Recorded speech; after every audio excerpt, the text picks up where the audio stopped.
Selamat siang para netizen dimanapun kita berada, salam inspirasi bagi kita semua. Ya, ternyata Surabaya ini lebih panas dibandingkan dengan daerah-daerah lain, terutama di Jakarta begitu kan ya. Surabaya ini lebih panas. Soal demo ya, pembakaran gedung negara Gerahadi. Dan sekarang kita lihat saja bahwa buktinya bahwa masyarakat nampaknya begitu kan. Nampaknya sudah mulai sadar siapa di balik ini semua. Dan bahkan ya kekecewaan masyarakat yang memuncak begitu atas statement-statement dari DPR, dari pemerintah sudah terbalaskan. Satu sisi begitu kan ya. Tapi melihat dari fakta dan realitas setelah banyak di media sosial kok bisa-bisanya gedung negara Gerahadi dibakar orang. Ya, apakah ini dari demo benaran atau tidak begitu ya. Ternyata baru terungkap begitu kan satu persatu detik-detik kebakaran gedung negara Gerahadi yang kemudian kabarnya dilakukan oleh salah satu oknum tapi bukan dari pendemo. Nah, salah satu siapa mereka, Bang? Ya. Bahkan kabarnya begitu kan orang yang berpakaian jaket ojol di situ menandakan seolah-olah ojol dan sebagainya. Kalau kita perbesar ya seperti ini orangnya. Nih seperti ini orangnya ya. Tapi ini masih belum dicari begitu kan ya. Di balik topeng inilah yang kemudian ya yang membakar gedung Gerahadi begitu kan ya yang ada di kota Surabaya, sehingga ini membuat heboh di media sosial apakah ini pendemo asli atau bagaimana begitu kan ya. Di satu sisi ya ketika sekarang ini begitu kan ada sengaja ya orang-orang yang membakar ya terutama di pos-pos polisi begitu kan ya. Kabarnya ini bukan dari pendemo dan sebagainya. Apakah benar seperti itu begitu kan ya? Nampaknya ini sudah ada skenario besar. Tapi dengan adanya seperti ini masyarakat cukup puas ya sebagai tontonan di mana kekecewaan yang seolah-olah begitu kan ya yang dirasakan oleh masyarakat Indonesia terbalaskan dengan membakar ya fasum, dengan membakar gedung DPR, membakar segalanya begitu kan. Padahal kita tahu ya yang dibangun nanti ujung-ujungnya adalah uang negara. Tapi masyarakat cukup puas begitu kan ya. Cukup puas di situ begitu, sehingga apa yang terjadi? Makanya saya melihat bahwa muncul sudah begitu kan dari beberapa spekulasi bahwa ini salah satu kabarnya ingin menggulingkan Prabowo. Wah, ini ngeri-ngeri sedap begitu kan ya. Apakah benar ada orang yang ingin menggulingkan Prabowo atau mengkudeta, dan bahkan Prabowo sudah merasakan sendiri dalam statementnya mengatakan bahwa bisa saja ya pelengseran atau mengkudeta dan bahkan berujung kepada terorisme. Siapa di balik ini semua? Nah, ini yang harus kita usut begitu. Tanggal 25 kemarin saya mengamati betul di media sosial tidak ada apa-apa dan tidak anarkis begitu. Tahun ya tanggal 28 29 mulai kekecewaan masyarakat memuncak begitu kan. Yang mesti kita lihat adalah para oknum-oknum itu begitu. Dari beberapa kami begitu kan ya pantauan begitu dari kami ya ketika di Surabaya gedung Gerahadi ini dibakar begitu kan, maka kemudian banyak muncul narasi-narasi bahwa seolah-olah ini adalah akibat kekecewaan masyarakat. Satu sisi mungkin iya ya ini adalah akibat kekecewaan masyarakat. Satu sisi setelah terungkap begitu kan ada orang yang kemudian mencoba membakar di situ, tapi pada kenyataannya orang itu sudah terekam begitu kan. Ya dia berpakaian ojol begitu kan, ya mau mungkin menandakan atau siapa dan sebagainya begitu kan. Ini ada apa di balik ini semua begitu kan. Dan pada akhirnya orang-orang akan melihat begitu apakah benar ini adalah murni dari demo atau tidak. Ya sehebat ini begitu kan. Jadi kalau sudah seperti ini gimana begitu. Makanya sekarang ya restitusi begitu kan ya. Siapa yang merestitusi, siapa yang akan bertanggung jawab pada korban-korban ini? Ya salah satunya ada yang kemudian meninggal ya dan sebagainya begitu kan ya. Jadi saya kira juga satu sisi mungkin begitu kan ya ini ada keterlambatan dari pemerintah untuk mengatakan kata maaf, meredam dan sebagainya begitu kan ya. Jadi perlu adanya deliberasi begitu kan ya untuk menunjukkan bahwa antara masyarakat dan pemerintah ada komunikasi secara langsung begitu kan ya. Bagaimana pemerintah saat ini. Tapi satu sisi banyak orang yang kemudian melihat begitu kan ya di berbagai fasum ya apalagi di kota Surabaya begitu kan ya, sehingga ada pembakaran, ada pengambilan macam-macam dan sebagainya begitu kan ya. Maka ini mungkin akibat kekecewaan yang ada. Satu sisi ada yang mengambil atau bawa-bawa kabur barang fasumnya. Ini kemudian langkah yang kemudian akan mungkin akan ditindak atau bagaimana begitu. Saya meyakini betul bahwa sekarang ini banyak narasi-narasi itu yang muncul pada akhirnya begitu ya. Inilah salah satu kondisi kenapa gedung Gerahadi ini dibakar begitu kan ya. Salah satunya ya mungkin akibat kekecewaan masyarakat terhadap statement-statement yang kemudian muncul di media sosial. Ada yang mengatakan, ada yang menunggangi dan sebagainya begitu. Yang rugi juga pada rakyat. Kenapa kok rakyat? Yang dibangun nanti adalah ujung-ujungnya uang rakyat dan sebagainya. Jadi saya kira ya dengan adanya demo-demo seperti ini sebagai bentuk ya kekecewaan masyarakat dan mungkin ini sudah terbalaskan. Ayo kita jaga bersama begitu kan, saling menghargai satu sama lain. Tetapi kalau ini tidak dihargai lagi, mungkin dengan cara-cara inilah mungkin orang akan terpuaskan oleh sendirinya sendiri begitu. Tapi menurut saya pribadi, siapapun yang anarkis, siapapun yang melakukan pembakaran dan sebagainya itu sudah tidak layak begitu. Berbeda dengan negara-negara lain. Negara-negara lain itu justru kalau ada demo itu dikasih tempat, dikasih duduk, dikasih kursi begitu kan. Langsung menyuarakan menyuarakan haknya di situ begitu kan. Nih, salah satu ini apa sih untungnya oknum dan provokator kayak gini ngebakar fasum dan benda cagar budaya? Gedung hari di Surabaya begitu cagar budaya dibakar sama oknum provokator. Ini salah satunya komentar dari netizen ya. Baru jaket Gojek sekarang kan gak begini modelnya.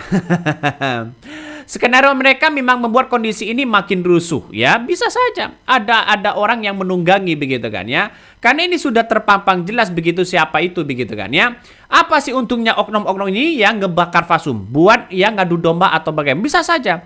Mungkin yang dirasakan Prabowo sudah tahu situasi dan kondisi saat ini begitu kan. Ketika dicoba untuk narasi-narasi untuk menjelekkan seorang Presiden Prabowo ya, karena mungkin salah satunya kabarnya ingin menangkap koruptor besar, ingin ingin mengungkapkan segalanya apa yang menjadi kendala bagi bangsa dan negara kita. Mungkin salah satunya orang tidak suka memainkan isu-isu seperti ini sehingga masyarakat tidak terkontrol begitu kan. Dan kejadian ini sesuai dengan apa yang kemudian dilakukan oleh ya DPR ya, terus kemudian dengan yang lain begitu kan. Saya kira dengan adanya seperti ini yang membuat rasa kecewa besar itu adalah terhadap Prabowo sendiri, yang kemudian banyak muncul spekulasi di luar sana seolah-olah diam dan sebagainya begitu. Seolah-olah ada yang mengintervensi sana sini. Padahal kita tahu begitu kan, ya ini cukup orang-orang kuat begitu di balik ini semua. Sehingga ada penghancuran yang sangat luar biasa. Dan ini akan menjadi sejarah baru bagi Presiden Prabowo begitu kan ya, karena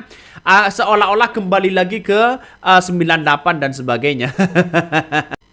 Iya, karena kita lihat saja buktinya begitu kan. Nampaknya dengan adanya situasi dan kondisi saat ini begitu ketika kota Surabaya begitu kan ya, sekarang ini begitu kan, sekarang ini kabarnya sudah dijaga dengan ketat, dijaga dengan masyarakat begitu kan ya, yang bekerja sama berkolaborasi dengan organisasi, terus kemudian dengan masyarakat dan aparat. Ya saya kira ini sudah terlambat begitu. Terlambat kenapa bang? Ya terlambat kenapa tidak sejak awal begitu? Mungkin sudah takut atau bagaimana ya? Mungkin ada orang yang kemudian by design untuk menunjukkan bahwa bagaimana stabilitas Presiden Prabowo ini akan diganggu begitu kan. Siapa mereka? Mungkin bisa saja dia ambisi kekuasaan di tahun 2029. Jangan-jangan ada termol-termol, ada yang lain begitu kan. Dan sekarang kita lihat saja narasi-narasi mereka begitu luar biasa. Jadi saya kira langkah inilah yang kemudian langkah yang tepat jika rasanya begitu kan ya, jika rasanya Presiden Prabowo ini melangkah tegas begitu kan ya, menegakkan bahwa bagaimana nanti ya masyarakat ya terutama aspirasinya begitu. Aspirasinya karena mungkin salah satu yang menjadi kekuatan masyarakat itu kekecewaan terhadap anggota DPR begitu dan pejabat-pejabat mereka, sehingga Prabowo seolah-olah diam dan sebagainya. Nah inilah yang kemudian kekecewaan itu memuncak begitu kan ya. Saya memandang bahwa mungkin ini adalah bagian dari by design dari sekeliling pemerintahan Presiden Prabowo sendiri. Artinya apa? Artinya secara tidak langsung saya menduga bahwa kenapa ini si A, si B dan si C kok masih dipakai begitu kan ya? Karena pada kenyataannya dengan demo-demo seperti ini justru dia mereka.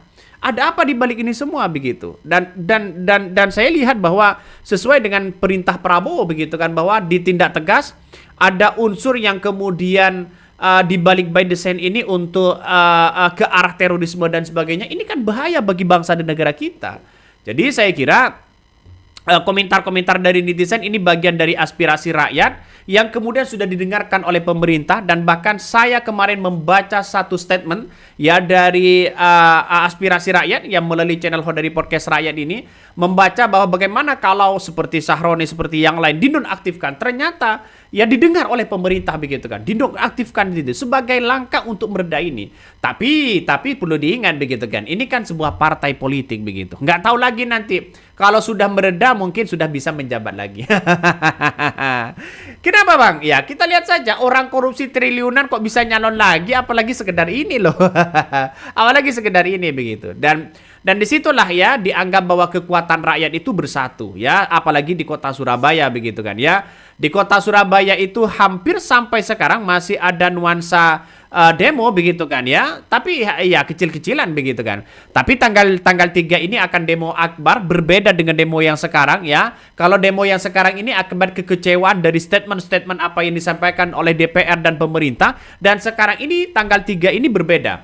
Tuntutannya adalah menurunkan Hovifah, dan 3 hal yang kemudian mereka menuntut. Pertama adalah soal pembebasan ya tunggakan pajak ya tahunan. Terus yang kedua adalah soal dana hibah, yang kemudian di Jawa Timur ada sampai 21 orang yang menjadi tersangka, kabarnya masih belum ditetapkan di penjara dan dibawa begitu atau dihukum dan sebagainya. Yang ketiga ini soal pungli di SMK, SMA dan SMK negeri begitu kan ya. Kabarnya begitu. Nah, saya mengira bahwa demo-demo seperti ini saya kira bagus untuk menyuarakan aspirasinya begitu. Tapi jangan sampai ada tindakan yang anarkis. Pasti ada oknum-oknum yang bermain begitu. Kan ngeri-ngeri sedap, bos. Jadi saya kira dengan demo-demo seperti ini masyarakat sudah paham begitu kan ya. Gerahadi ini sudah dibakar, motor dan mobil ada yang kemudian belasan motor sudah dibakar dan sebagainya begitu. Tanggal 3 ini ya aksi damai loh begitu kan, aksi damai dan sebagainya. Jadi saya kira ini banyak persepsi publik sekarang ini menuntut bahwa bagaimana soal keadilan. Prabowo jangan sia-siakan kesempatan masyarakat hari ini ya, berikanlah kebijakan ya, misalnya penghapusan tunjangan DPR, perjalanan dinas, dana aspirasi begitu kan. Kalau bisa dikurangi, dipangkas mereka. Ya silih kita lihat saja, kalau Prabowo mengambil kebijakan efisiensi, soal pendidikan efisiensi, kementerian ini di efisiensi, tapi malah menambah kementerian, ini justru kan bertolak belakang. Pidato Prabowo ini sangat berapi-api, sangat luar biasa begitu. Tapi yang di bawah Bapak ini yang sering tidak sejalan dengan Bapak. Jadi saya kira bisa saja ini sebagai penghambat di bawah anak buah Bapak itu sendiri begitu kan ya. Sedangkan di DPR mana ada efisiensi? Tidak ada. Tuh malah menambah tunjangan 50 juta, dana aspirasi, dana perjalanan dinas, dana ini, dana itu begitu. Coba dipangkas. Ya sistem buat gaji saja begitu. DPR mau nggak kalau semisalnya digaji ya 1 bulan ya 10 juta, 15 juta lah, katakan 15 juta begitu kan ya, sama uang tunjangan 15 juta, mau nggak begitu kan? Nah, Prabowo harus memikirkan itu. Kalau Prabowo berani mengatakan bahwa anggota DPR sistem gaji saja ya 1 bulan 15 juta tanpa tunjangan ini, tanpa tunjangan itu begitu, bisa nggak ya? Di tahun 2029 akan semakin banyak DPR yang mengundurkan diri, dan mungkin lebih baik begitu kan ya, mungkin lebih baik tidak usah ya berebut untuk menjadi anggota DPR pada akhirnya. Oke, mungkin itu yang kami sampaikan ya. Tonton terus di channel Hodari Podcast Rakyat ini, jangan lupa di subscribe.